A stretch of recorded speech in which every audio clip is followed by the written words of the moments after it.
3:14 a.m., July 2nd, 1937. A crackle of static, a desperate plea, then silence. That was the last confirmed transmission from Amelia Earhart, one of the most celebrated aviators in history. She wasn't just flying, she was attempting to circumnavigate the globe, a feat of unprecedented courage and skill, particularly for a woman in the 1930s. Her disappearance wasn't just a lost plane, it was a lost icon. Everyone thinks Amelia Earhart simply ran out of fuel and crashed into the vast Pacific. They're wrong. Not exactly. While that remains the official explanation, the circumstances surrounding her final flight are far more complex, riddled with miscommunication, technological limitations, and enduring mysteries that have fueled decades of speculation. Amelia Earhart, born in Atchison, Kansas in 1897, defied societal expectations from a young age. Her adventurous spirit led her to nursing during WWI, then to flying lessons in 1920. By 1928, she was the first woman to fly across the Atlantic, albeit as a passenger. This achievement, however, ignited a fire within her for true solo conquest. Her plane, the Lockheed Electra 10E, was a twin-engine, all-metal monoplane modified specifically for her round-the-world attempt. It was packed with extra fuel tanks, navigation equipment, and the hopes of a nation. Her navigator, Fred Noonan, was an experienced former Pan Am pilot, renowned for his celestial navigation skills. The journey began in Oakland, California on May 21, 1937, heading east. They successfully crossed the United States, then the Atlantic, Africa, and Asia. By late June, they had completed over two-thirds of their epic journey, landing in Lee, New Guinea on June 29th. The next leg was the most perilous, a 556-mile flight over the Pacific to Howland Island. Howland Island was a tiny speck of land, just 2 miles long and half a mile wide, notoriously difficult to spot from the air. Its only purpose, then, was to serve as a refueling stop for Earhart's flight. To aid their navigation, the U.S. Coast Guard cutter *Itasca* was positioned offshore, equipped with rudimentary radio direction finding equipment. On July 2, 1937, at 00:00 GMT, Earhart and Noonan took off from Lee. The flight was long, challenging, and plagued by overcast weather. Their communication with the *Itasca* was intermittent, riddled with static, and often misunderstood due to mismatched frequencies and the limitations of 1930s radio technology. As dawn approached, the *Itasca* heard Earhart's voice, weaker and more urgent. She reported being close but couldn't see the island. "We are on the line 157-337. We are running north and south."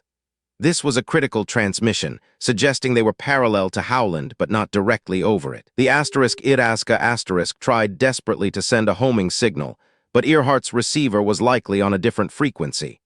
The ship's crew could hear her. She couldn't consistently hear them. A tragic breakdown in communication, compounded by the sheer vastness of the ocean and the tiny target they were aiming for. Her final, garbled messages painted a picture of increasing desperation. "We are on the line 157-337. We are running north and south." Then later, "We are running on the line north and south." And finally, the chilling, fading words, "We are almost on you, but can't see you. Gas is running low." Then silence. The *Itasca* continued to call but received no reply. The official search, one of the largest in U.S. history, commenced immediately, involving naval ships and aircraft. For 2 weeks, they scoured 250,000 square miles of ocean but found nothing. No debris, no oil slick, no sign of the Electra or its crew. The official conclusion was that Earhart and Noonan ran out of fuel and crashed, sinking quickly in the deep Pacific. This explanation, however, leaves many questions unanswered. Why no debris? Why the continued radio transmissions, however faint, if they were already out of fuel? One prominent theory suggests the Gardner Island hypothesis.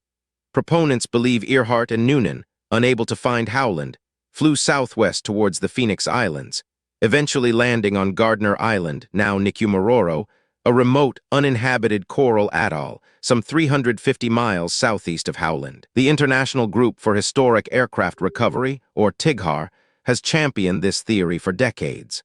They argue that Earhart continued to transmit distress calls for several days after July 2nd, heard by civilians across the Pacific, believing she was stranded on an island. TIGHAR expeditions to Nicumaroro have yielded intriguing, though inconclusive, evidence. They found fragments of what could be U.S. Navy shoes from the 1930s, a zipper pull from a period jacket, and even what might be parts of a compact mirror, consistent with items Earhart was known to carry. Most compelling are the bone fragments discovered in 1940 by a British colonial officer on Nicumaroro. Initially identified as male, a reanalysis in 1998 suggested they were consistent with a female of Earhart's stature. A later study in 2018, using forensic anthropology techniques, indicated a strong probability they were indeed Amelia's. If Earhart and Noonan did survive a landing on Nicumaroro, their chances of long-term survival were slim. The island offered little fresh water, sparse vegetation, and no natural shelter.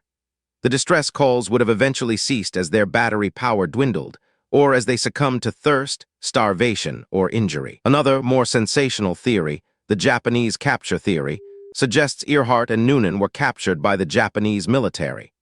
This theory posits they were either spying on Japanese fortifications in the Marshall Islands or simply strayed into their territory and were taken prisoner. Proponents point to alleged eyewitness accounts from Marshall Islanders who claim to have seen a Western man and woman in Japanese custody or even a Western plane crash landing. However, no definitive evidence, such as official Japanese records or photographs, has ever materialized to support these claims. The U.S. government vehemently denied any espionage mission, and subsequent investigations, including by the FBI, found no credible evidence for the Japanese capture theory. It remains largely a conspiracy theory, fueled by the Cold War era's distrust and the lack of a definitive answer. More recently, deep-sea sonar scans have been deployed, hoping to find the Electra's wreckage on the ocean floor. In 2019, a company called Deep Sea Vision claimed to have found sonar images consistent with a plane in an area west of Howland Island. However, these findings remain unconfirmed and require further investigation. The vanishing of Amelia Earhart is more than just a missing persons case. It's a profound cultural mystery. Her disappearance cemented her legend, transforming her from a courageous aviator into an enduring symbol of ambition, exploration, and the ultimate unknown. It's a reminder of the raw courage of early aviation and the unforgiving nature of the vast world we inhabit. So what truly happened to Amelia Earhart? Was it a simple crash into the depths, a desperate survival attempt on a remote atoll, or something more sinister? The truth, perhaps, lies hidden beneath the waves or buried in the sands of time, waiting to be unequivocally discovered. The allure of Earhart's story isn't just in the mystery, but in the enduring human desire to push boundaries, even when faced with unimaginable risks.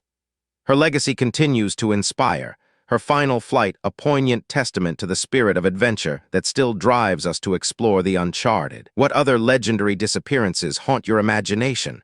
Let me know in the comments below.